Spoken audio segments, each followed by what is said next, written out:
The alien who waited for a promise that never came. The stars were ancient tonight. They glimmered like old souls whispering secrets across the endless dark. Somewhere beyond them, on a forgotten world of pale skies and silver dust, an alien sat beneath a dying tree. His name was Elaron, the last of his kind. His skin shimmered faintly under the light of twin moons, and his eyes reflected galaxies, wide, deep, and filled with something that looked almost like sorrow. He waited. He always waited. The wind of Lunara, his home planet, carried soft echoes, the faint hum of the world that once thrived. Once, there were cities here. Once, laughter had filled the air. But that was before the silence. Before the stars dimmed and the oceans turned to glass. Now, Elaron was alone, and the promise he waited for had become his only heartbeat. He touched a small, metallic device lying beside him, a cube that pulsed faintly with a blue glow. The voice that once spoke through it had been human, a voice filled with warmth and trembling hope. "I will come back," she had said. "Wait for me, Elaron. I promise." That was 300 lunar cycles ago, or what humans might call 300 years. Elaron's long fingers traced the dust on the cube's surface. He had repaired it countless times, refusing to let it die, for it was all he had left of her. Of Dr. Mira Solon, the human scientist who had once fallen from the stars. She had landed on his planet during a storm, her ship broken, her oxygen thinning, her eyes full of fear and wonder. And somehow, in the ruins of his fading world, they had found something that neither language nor species could define. A bond. A promise. She had promised she would return, with ships, with help, with hope. She said she would save his world from extinction. Elaron believed her. Now, the stars mocked him with silence. He looked toward the horizon where the moons kissed the edge of the world. The sky shimmered faintly in the distance, a mirage of the spaceport that no longer existed. Elaron rose slowly, his cloak fluttering like broken wings. Each step left a faint blue mark in the dust, glowing for a second before fading away. His people once called those marks the steps of faith, a symbol of waiting for something beyond the stars. "Faith," he murmured, his voice low and echoing like a song from the past. "You told me to have faith, Mira. I have kept it for 300 years. He gazed upward, searching for the small constellation that humans called Orion. She had shown it to him once, pointing at the dark sky. "That's where Earth is," she said. "That's where I'll return from." But tonight, Orion was dim. The stars there flickered as if fading, like the universe itself was forgetting her promise. A faint rumble shook the horizon. Elaron turned sharply. His heart, if one could call it that, thudded for the first time in decades. A light. Faint but real. It streaked across the sky, golden and fast, trailing fire and hope. A ship. He stumbled forward, his limbs trembling. Could it be her? Could it finally be the return she had promised? He reached the cliff's edge and stared. The light descended, cutting through the silver haze. His pulse quickened. The world around him began to awaken. The ground shimmered, old energies stirring from their long sleep. And then, silence again. The light vanished. The sky went dark. Elaron sank to his knees. It had been nothing more than a meteor. Just another fragment of space, burning away before touching the ground. He let out a sound between a sigh and a sob. For the first time in centuries, he whispered her name aloud. "Mira." The wind carried it away into the night. The cube blinked once, faintly, as if responding. Then a static voice broke through, weak, broken, barely a whisper. "Elaron, if you can hear this, I'm sorry." He froze. The cube trembled in his hands. The message, after all these years, was still alive. Static filled the air again, and her voice continued, fragmented, fading in and out. "I tried, they wouldn't let me, war on Earth, no one believed me, please forgive me." And then, silence. The cube dimmed, its light flickering like a dying star. Elaron pressed it against his chest. His body quivered. The words echoed endlessly inside him. She had tried. She had not forgotten. Yet she was gone. And her promise, the one he built his eternity around, had been buried by time and war and distance. Above him, the stars kept shining, indifferent and eternal. Still, Elaron whispered softly to them, "I will wait, Mira. Even if the stars forget you, I will wait." The cube pulsed one last time, faint and soft, as if in answer.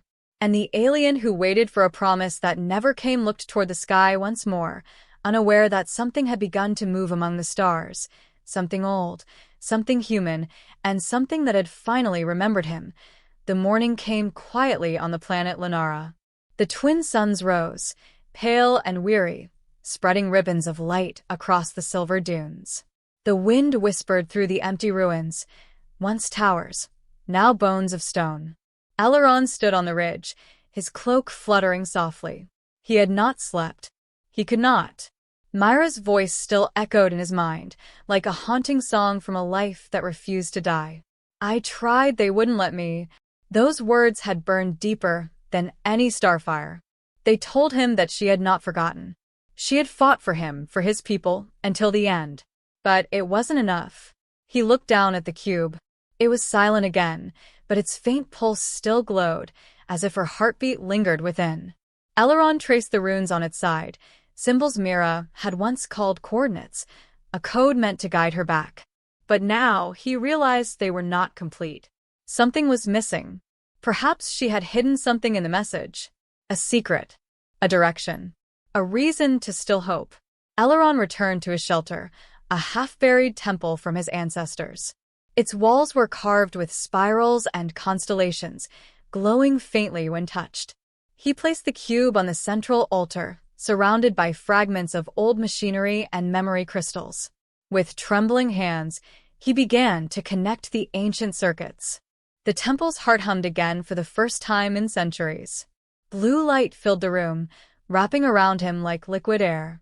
The cube reacted, projecting Myra's image, faint, flickering, but real. Her hair floated like fire in zero gravity, her face worn but gentle. She looked older, her eyes heavy with regret. "Elaron," the projection whispered, "if this message reaches you, I'm already gone." He stepped closer, reaching out, but his fingers passed through light. "I tried to return. I built ships. I begged the council. I showed them everything, your world, your beauty, your sorrow. But they saw you as nothing more than a curiosity. They were afraid. They said helping you would bring danger to Earth." Her voice trembled. "I left coordinates in this message, hidden beneath my words. They lead to something that can help you, a seed I created, one that can bring life back to your planet. If you can find it, Lunara will live again." The projection flickered. The final words came broken, fading into static. "Find the seed of light beneath the cradle of moons." Then the image dissolved into dust.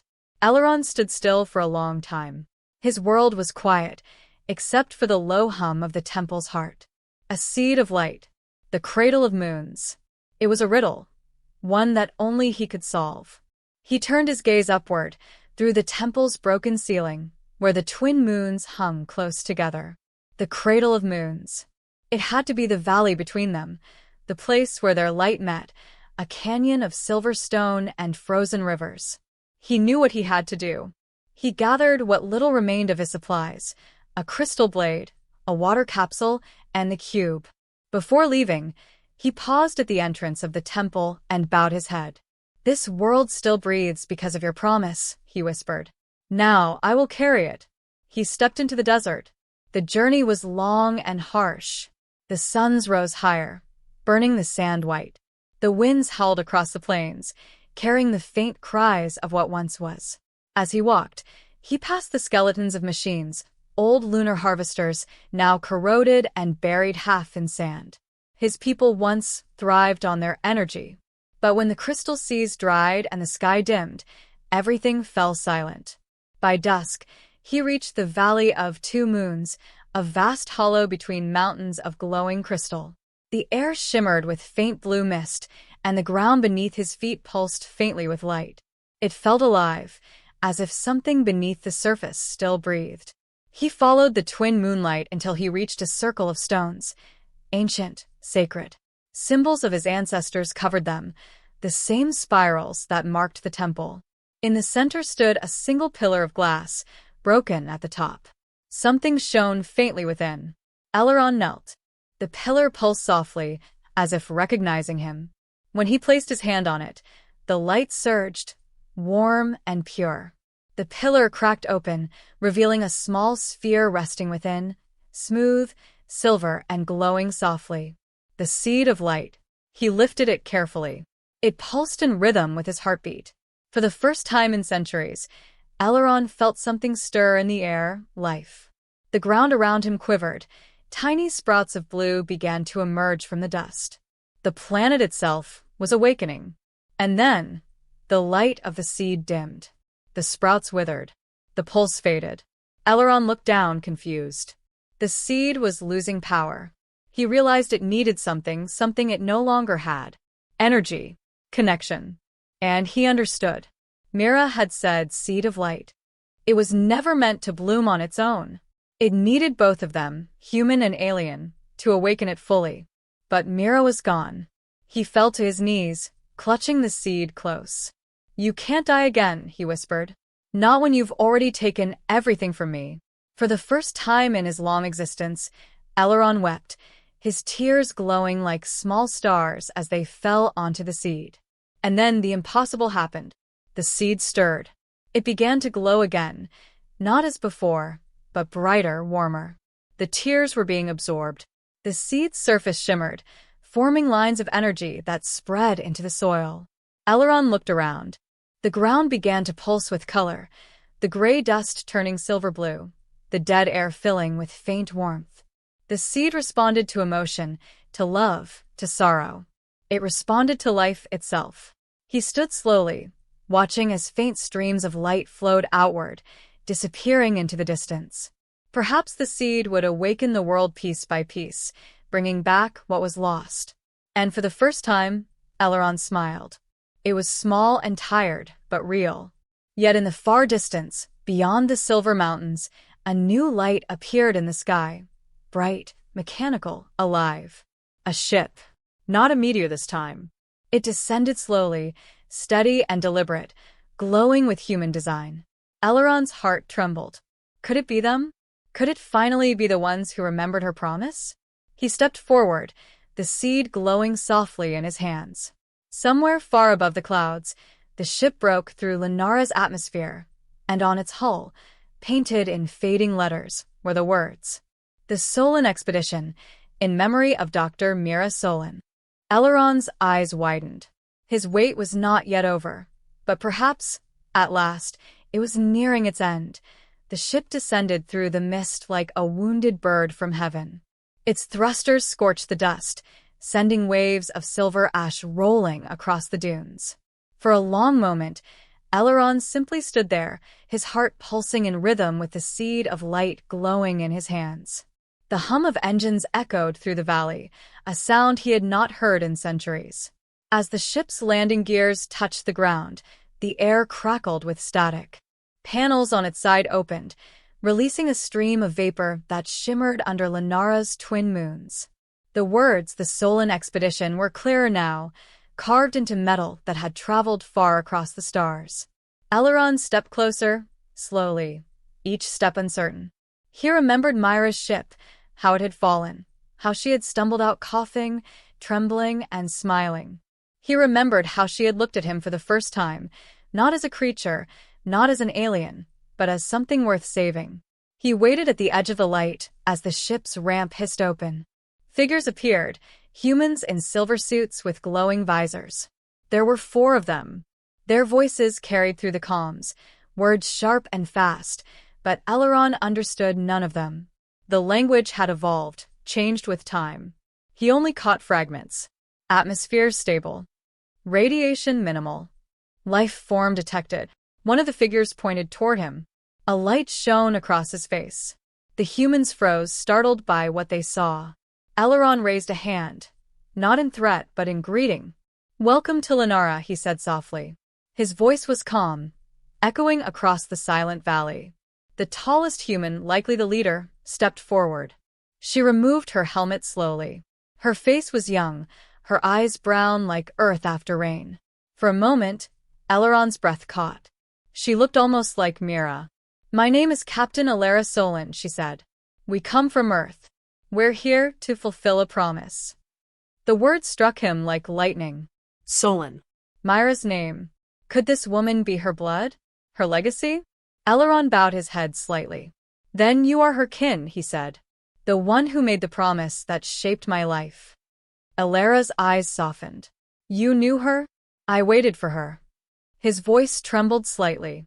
300 of your years. I waited." The team exchanged looks, disbelief, awe, sorrow. Elara stepped closer. "She spoke of you in her journals. She said she met someone here who changed her understanding of life itself. That she had made a promise she couldn't keep." Elaron's gaze fell to the seed in his hands. It glowed faintly, reacting to their presence.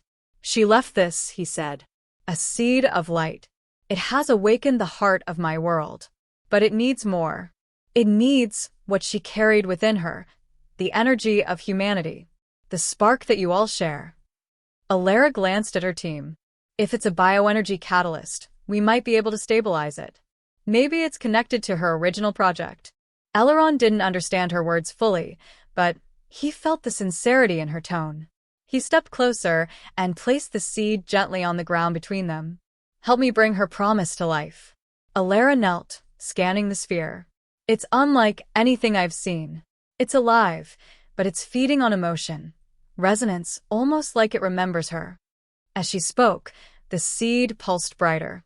Faint echoes filled the air, Myra's voice, distant and soft. "If they ever find you, Elaron, tell them the seed must awaken through unity, through faith." Elaron's eyes glistened. Her words. The humans gathered around the seed. They placed their gloved hands near it. Elaron joined them, his shimmering fingers touching the same surface. For a moment, everything was silent. Then the seed began to rise slowly, spinning. Light poured out of it, sweeping across the valley in radiant waves. The ground trembled. The stones vibrated. The air filled with the hum of rebirth. From the dust, flowers of light began to bloom. Blue and gold, delicate as whispers. The withered soil came alive again, glowing under the moons. Elara gasped. It's terraforming the planet." Elaron looked around, his chest rising and falling with disbelief. The seed was restoring Lunara. Life returned to the ground where death had ruled for centuries. The promise was being fulfilled, not by Mira, but by her blood, her legacy, her spirit living on through those who still believed. Yet, even as the valley flourished, something dark stirred above them. The sky began to shift, dark clouds forming where the light had once spread. The ship's scanners beeped wildly. "Captain, gravitational surge incoming," one of the crew shouted. "It's destabilizing the orbit." Elara looked at Elaron. "What's happening?" Elaron's face darkened. Lunara was bound by silence. The seed's awakening has disturbed what was buried beneath. A rumble shook the earth. Cracks split open across the valley floor, releasing streams of molten light. From deep below, something enormous began to move. Ancient machinery, older than civilization itself. "It's the core," Elaron said.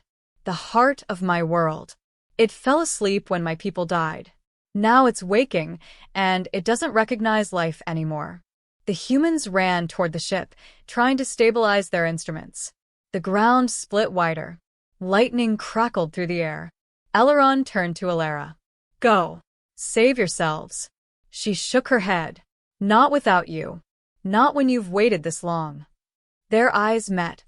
Alien and human, centuries apart, bound by one promise. Then, the seed glowed again, brighter than ever before. A voice echoed through the chaos, Myra's voice, clear and strong now, as if the universe itself remembered her. "Elaron, the seed will test you. Only those who still believe can calm the core. Don't be afraid. Together, you and my kin can restore what we dreamed of." Elaron reached for Elara's hand. "Then let us finish her promise." They stepped together into the storm of light. The seed floated between them, its brilliance expanding until it filled the sky. The planet itself seemed to breathe. And as the core rose from the depths, a massive sphere of living metal and energy, it looked down upon them like a god awakening from eternal sleep. Elaron's voice was steady. Lunara, I am your last son. I bring the promise of the stars. The core pulsed once, as if listening. Elaron whispered, Mira, if you can hear us, guide us. The seed responded, splitting into two streams of light, one wrapping around Elaron, the other around Elaron. Their forms glowed, merging their energy into one resonance. The core paused. The trembling stopped. The sky cleared. Then silence. A long, sacred silence that felt like peace. Elaron fell to his knees, exhausted. The valley around them shimmered with new life. Rivers of light flowed through the cracks, forming glowing lakes and crystal forests. Lunara was reborn. Elaron placed a gentle hand on his shoulder. It's over. She kept her promise, Elaron. Through us. He looked at her with eyes full of both sorrow and joy. No. You kept it. Humanity did. The twin moons shone brighter than ever, reflecting off the newborn world. For the first time in centuries, Elaron no longer felt the weight of waiting. He looked up at the stars, whispering softly, You were right, Mira. Some promises live longer than time itself. And far beyond the galaxies, where no light had reached for ages, a single star flared brightly, like a smile across the universe. The silence that followed was not empty. It was the silence of rebirth, the kind that comes after a storm has passed, when the air still hums with the memory of thunder. Elaron opened his eyes to a world he barely recognized. The once gray sand shimmered with veins of light. Streams of liquid crystal flowed between the rocks, glowing softly under the twin moons. Strange flowers, translucent and radiant, swayed in the gentle wind. For the first time in centuries, Lunara was breathing again. Elaron stood beside him, her helmet tucked under her arm, her eyes wide with wonder.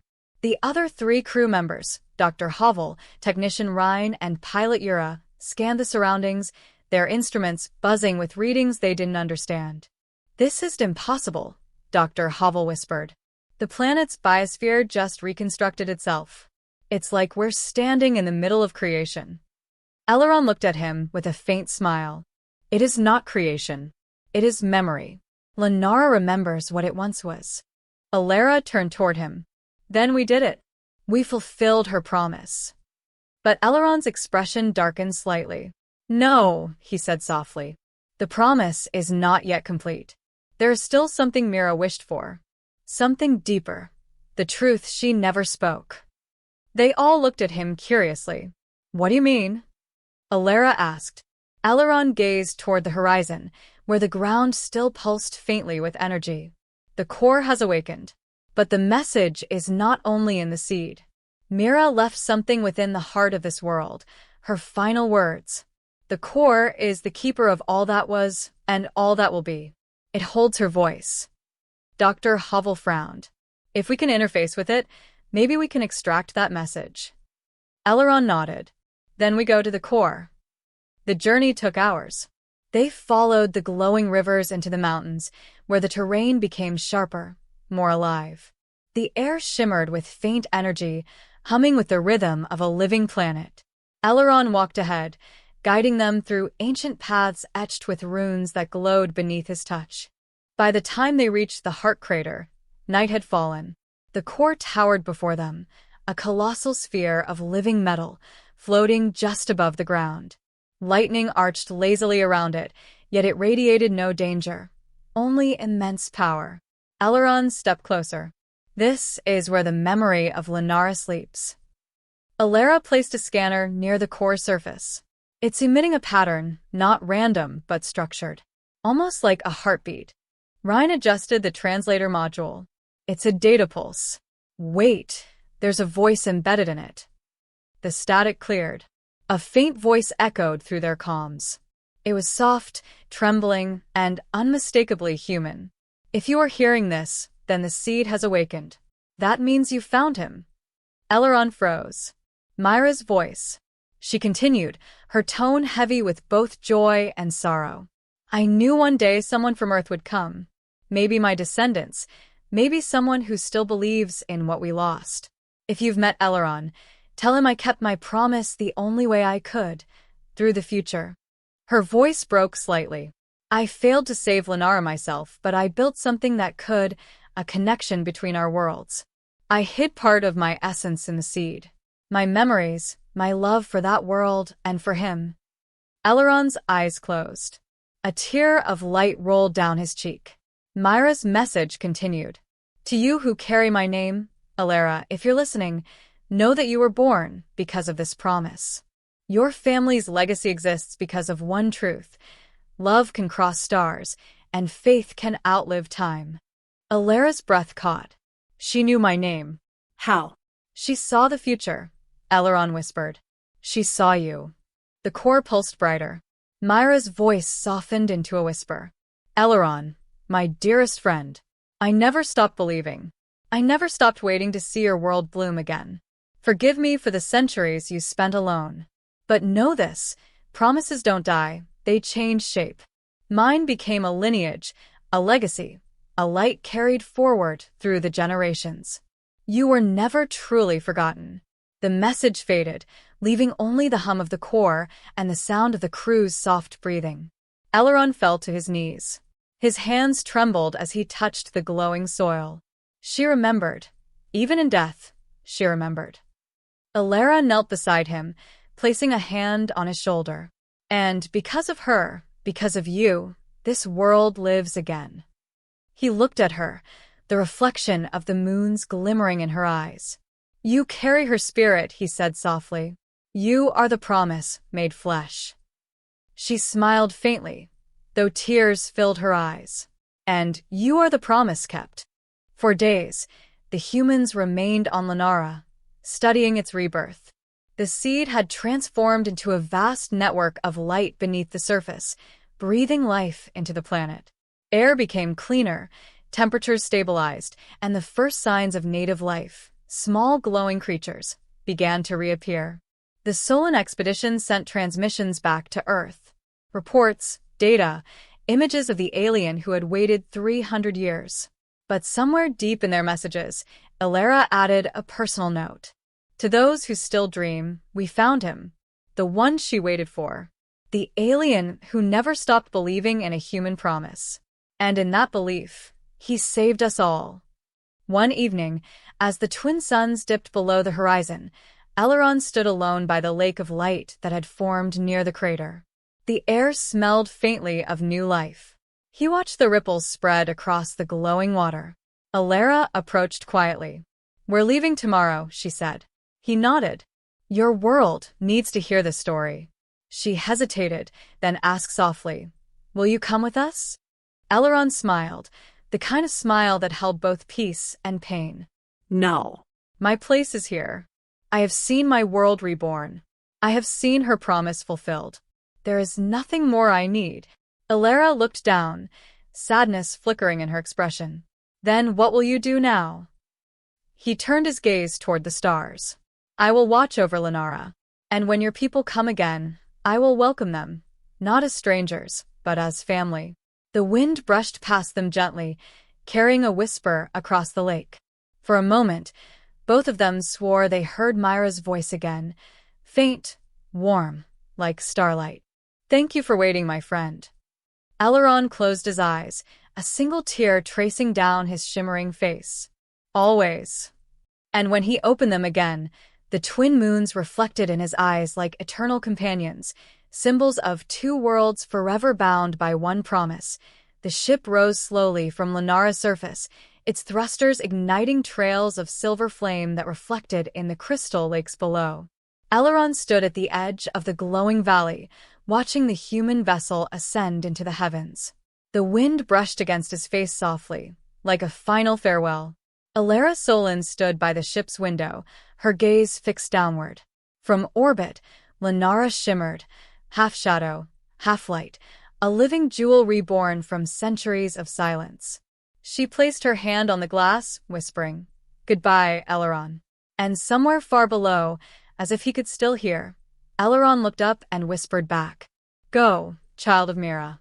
Carry her light." The stars swallowed the ship, leaving the alien alone once more. But this time, he did not feel the ache of loneliness. The world beneath his feet was alive. The river sang, the air pulsed with warmth, and the sky glowed with the breath of rebirth. Lunara had awakened, and so had he. A month later, Earth orbit, Research Station Aurora. The Solon expedition had returned. The world listened in silence as Elaron delivered her final report to the United Council. Holographic screens across Earth projected images of Lunara, a once-dead world blooming again under twin suns, alive with light. "Lunara was real," she began, her voice calm but heavy with emotion. And Dr. Mira Solon's legacy was more than science. It was faith. It was love that transcended centuries. She gestured to the hollow beside her. A faint image of Elaron appeared, tall, silver-skinned, eyes deep as galaxies. "This is Elaron," she said softly, "the last of his kind. He waited for us, for her, for 300 years. He kept a promise we had forgotten." The council hall was silent. Some stared in disbelief, others in quiet awe. A gray-haired scientist stood up. "Are you saying this alien, this being, waited all that time just for us?" Elaron nodded. "Not for us. For the promise we represent." She looked around the room, her voice growing stronger. "We forgot the meaning of faith in our pursuit of progress. We built machines, fought wars, and buried our humanity beneath ambition. But somewhere beyond our reach, someone was still waiting, believing that we were worth saving. And when we returned, he did not ask why we were late. He simply welcomed us." Her words fell like gentle rain upon a barren field. One of the council members leaned forward. "What became of him?" Elaron smiled faintly. "He chose to stay. Lunara is his home, his memory. But his story belongs to us now. It's a reminder. Promises are not made to be forgotten." The room remained still. Then, quietly, applause began, hesitant at first, then growing until the hall filled with the sound of something rare: hope. That night, Elaron stood on the station's observation deck. Earth glowed below her, wrapped in the soft blue of its atmosphere. She thought of Elaron, standing alone beneath Lunara's moons, and of Mira, who had loved a world not her own. She activated her log recorder. "Captain Elaron Solon, final entry." She paused, her eyes fixed on the stars. "We brought back more than data. We brought back a truth. Humanity is not alone, not just in the universe, but in the spirit that connects all life." Mira Solon's promise was never about returning to a place. It was about returning to ourselves. Her voice softened. "To Elaron, if this message ever reaches you, know that you were right. Some promises live forever." She stopped the recording. The stars outside seemed to pulse brighter, as if they had heard her. On Lunara, time moved differently there, soft, patient, eternal. Elaron walked along the Valley of Light, the world humming around him. The seed's roots had spread far beneath the ground, creating rivers of luminous energy that stretched toward the horizon. Trees of glass like crystal had begun to grow, their leaves singing softly in the wind. At the center of the valley stood the Temple of Renewal, once ruins, now rebuilt from living stone. Inside, Elaron placed the cube that had carried Myra's voice upon the altar. Its faint blue glow had dimmed at last, resting in peace. He looked up at the carvings he had made on the temple walls, spirals and symbols intertwined with new shapes, human letters, Earth's constellations, the Solon family emblem. Two worlds merged in one story. He spoke softly to the stillness. "You kept your promise, Mira, not with your return, but through the heart of your children." He stepped outside, raising his gaze to the night sky. He could see Earth there, a tiny blue spark among millions. For the first time, he smiled without sadness. Years later, Earth, 2193 AD. A museum stood at the center of New Geneva, the Solon Memorial for Interstellar Peace. Children wandered through glowing exhibits that told the story of Lunara, Dr. Mira Solon, and the alien who waited for her promise. At the heart of the museum stood a statue, half human, half alien, standing side by side, their hands touching a sphere of light between them. On the pedestal, an inscription read, "Across the stars, he waited, not for rescue, but for faith. And when we returned, his patience became our salvation." Among the visitors, an elderly woman stood quietly. Her silver hair glistened under the artificial sky. She was Elaron Solon, the last living member of the expedition. Her eyes filled with tears as she looked up at the statue. "It's been a long time, Elaron," she whispered. "I hope your world still sings." Outside, the night sky stretched endless and kind. Among the stars, a faint light flickered once, as if in answer. Far away, Lunara. Elaron sat beneath the twin moons. The valley glowed around him, rivers of light flowing through crystal forests. He was older now, though time had touched him gently. The world thrived, the air filled with the sound of living things once more. He looked up, sensing something. A faint signal blinked across the sky, a communication beam from Earth. It carried no words, only a soft tone, a melody recorded long ago. It was Myra's voice, humming the same tune she used to sing while repairing her ship. Elaron closed his eyes. The wind carried the melody through the trees, through the soil, through the stars. He whispered, "You came back to me after all." And as he sat there beneath the silver light, surrounded by life and memory, Elaron realized the truth at last. Promises were not chains that bound souls to the past. They were bridges that connected hearts across time. He smiled, letting the song drift into eternity. The alien who had waited for a promise that never came finally understood. It had come all along, just not in the way he expected. And in that understanding, he was never alone again.